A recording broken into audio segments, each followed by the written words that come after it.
Every single day, over 1 billion people say these words: I testify that Muhammad is the messenger of God. But here's the real question: do you actually know who he is?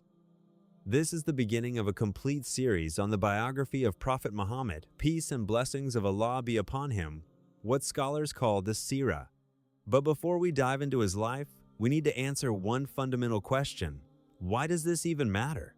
Why should every Muslim man or woman study the life of the Prophet in detail, knowing every event, every situation he faced?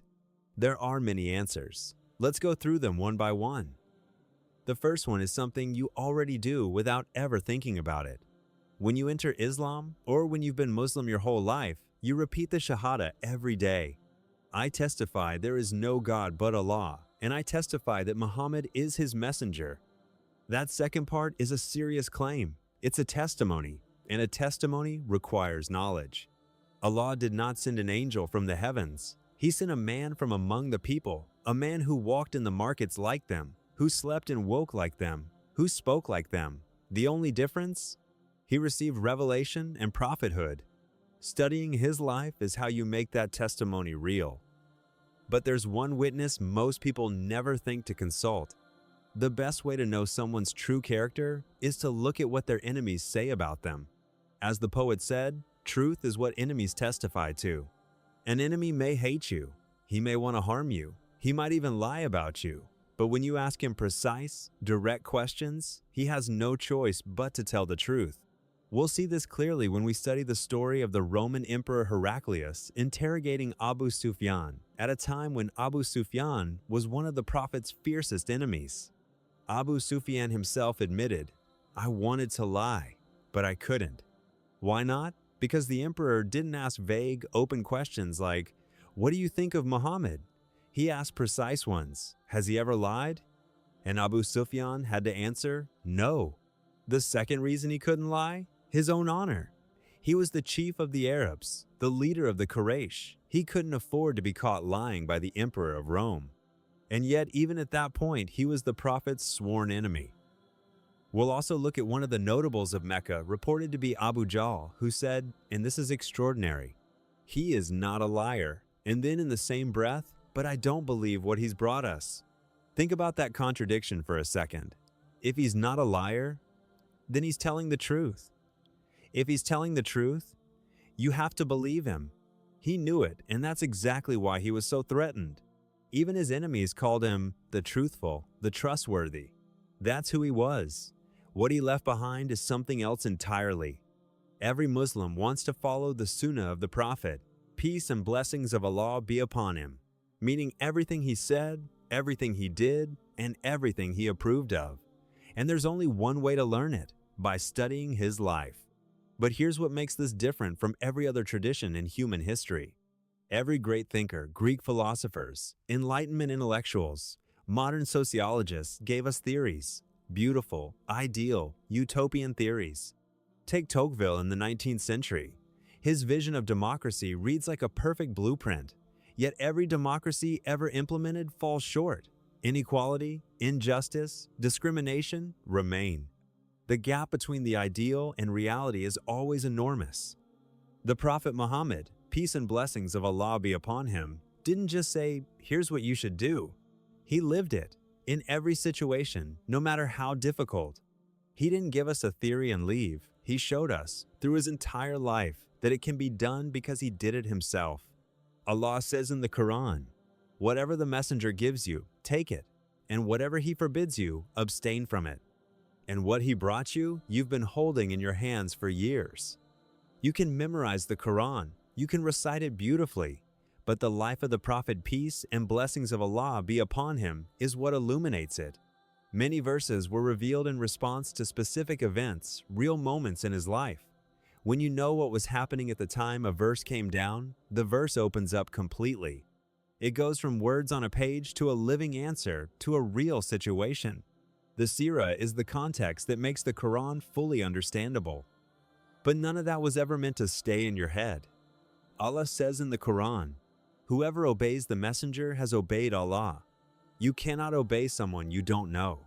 Studying the Prophet's life is how you learn what he commanded, what he prohibited, and how to put it into practice. But obedience is the floor, not the ceiling. Allah addresses the Prophet in the Quran and tells him to say to the people, "If you truly love Allah, then follow me. Allah will love you and forgive your sins." The path to loving Allah runs through following His Prophet, and to follow him, you have to know him. Now, flip the question. How can you love someone you've never met? Is it possible to love a stranger? It is if you know what they've done for you. If someone told you, "This person has spoken well of you, they've sent you a gift, they've sacrificed for you without ever meeting you," you would love them. You can't help it. That's exactly what the Prophet, peace and blessings of Allah be upon him, did for all of us. He loved his entire ummah. He sacrificed everything for you. And for me, across centuries, we'd never share. The Prophet, peace and blessings of Allah be upon him, said, "None of you truly believes until I am more beloved to him than his wealth, his family, and all of mankind." That sounds impossible right now. Loving someone more than your own children? But study his life in detail and you will understand. It won't even feel like a choice anymore. You'll simply love him more than you thought possible. But love alone won't hold you up when everything goes wrong. When you study the certainty the Prophet, peace be upon him, had in Allah, it transfers. There's a moment in his life where he was completely alone, no companions nearby, and a man stood over him with a drawn sword and said, "Who will protect you from me now?" The Prophet's answer, calm and absolute, "Allah." When you encounter dozens of moments like that in your life, your own certainty grows. Your faith is strengthened. Not from a lecture, from witnessing real trust in real danger. Which brings us to the one that will matter most on your worst day. Every human being needs a model, someone to look up to, someone to imitate. Allah created us this way, and that's precisely why He sent prophets, and above all, the last and greatest of them, Muhammad, peace be upon him. Whatever you're going through right now, whatever pain, difficulty, loss, or fear, he went through it too, often worse. Are you an orphan? The Prophet lost his father before he was born. He lost his mother at age 6, at the exact age when a child's world revolves entirely around their mother. Did you lose your spouse? He lost Khadijah, the woman he loved most, and he named that year the year of sorrow. Did you lose a child? He buried 6 of his children. 6. Some as infants, some already married. Are you being persecuted? He was stoned out of the city of Taif, bloodied, with nowhere to go. Were you forced to leave your homeland? He was expelled from Mecca, the city where he was born, where he grew up, the city he loved above all others. Are you struggling with poverty? As a young man, he worked as a shepherd for the nobles of Mecca, days in the mountains, tending their flocks for a few coins. He knew every human condition. And when you know this, something remarkable happens. You can lift yourself up without needing anyone else to do it for you. You can look at your own hardship and say, he faced worse, and he came through. And more than that, you can see your difficulty as a sign that you are walking his path. That is not madness. That is serenity. But how does a man carry all of that without turning bitter? Allah sent the Prophet, peace be upon him, for a reason. He states clearly in the Quran. He purifies them, teaches them the book, and teaches them wisdom. The scholars say, wisdom is the sunnah itself, knowing how to act in any situation. And Allah also says about the Prophet, if you had been harsh and hard-hearted, they would have fled from around you. Force can silence people. It cannot convince them. The Prophet won hearts, even the hearts of those who fought him, through wisdom and gentleness. Studying his life teaches us to do the same. And nowhere is that tested harder than with people who don't believe what you believe. The Seerah gives you a complete picture of how a Muslim relates to those outside Islam in every kind of situation. In Mecca, the Prophet was weak, no army, no political power, no means to retaliate. How did he act? We'll study it. In Medina, he led a community with real influence. Non-Muslims lived alongside Muslims, Jews, Christians, others. He established a covenant of non-aggression with all of them. How did he handle betrayals? How did he respond to aggression? We'll study that too. Whatever situation you find yourself in, isolated, persecuted, in a position of strength, a minority, a citizen. The Prophet's life has a precedent for it. None of this is a modern realization.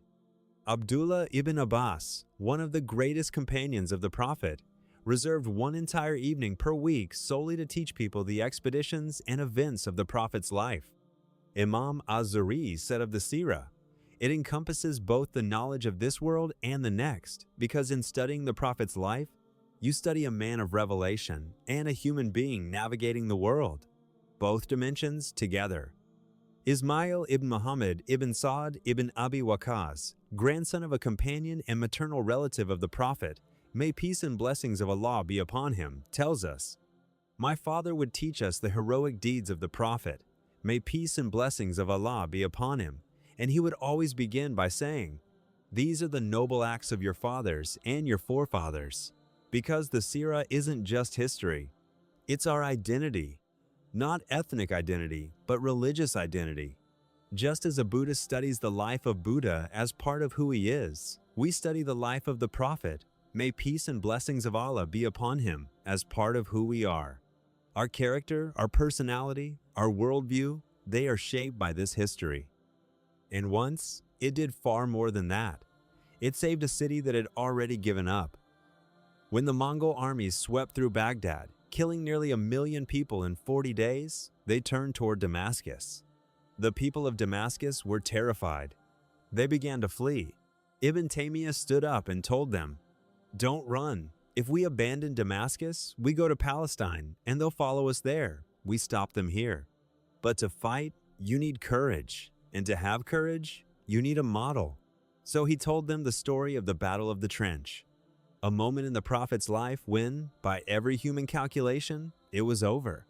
Medina was besieged from the outside. A Jewish tribe had broken their pact and turned against the Muslims from the inside. Surrounded, outnumbered, betrayed. Any rational person would have surrendered.